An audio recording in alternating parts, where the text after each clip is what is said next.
Star জলসার এক সময়ের জনপ্রিয় ধারাবাহিক ছিল কানামাছি। ধারাবাহিকটি রাজ চক্রবর্তীর প্রোডাকশনের আন্ডারে সম্প্রচারিত হতো। ধারাবাহিকে প্রধান চরিত্রে ছিলেন অভিনেত্রী জয়িতা গোস্বামী এবং অভিনেতা ফারহান ইমরোজ। জয়িতা গোস্বামীকে কথার চরিত্রে অভিনয় করতে দেখা গেছিল। 2012 সালে স্টার জলসায় ভাষা ধারাবাহিকের মাধ্যমে অভিনয় জগতে পা রাখেন তিনি। এরপর কানামাছি, এসো মা লক্ষ্মী ধারাবাহিকে অভিনয় করেন। তারপর তাকে বহু বছর আর কোনো ধারাবাহিকে দেখা যায়নি। মাঝে আচমকাই পর্দা থেকে হারিয়ে গিয়েছিলেন তিনি। মাঝে কয়েকদিন আগে আকাশ 8 চ্যানেলে একটি ছোট্ট ক্যারেক্টারে অভিনয় করতে দেখা গেছিল, তবে প্রথম সারির চ্যানেলে দেখা যায়নি তাকে।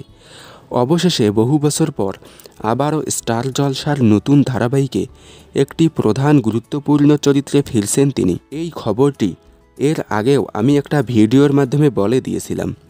অবশেষে তা সত্যি হয়ে স্টার জলসার আসন্ন নতুন ধারাবাহিক রামপ্রসাদে দেখা যাবে তাকে। তাহলে বহু বছর পর আবারও স্টার জলসার পর্দায় ফিরে আসায় আপনারা কতটা খুশি হয়েছেন কমেন্টে জানাবেন।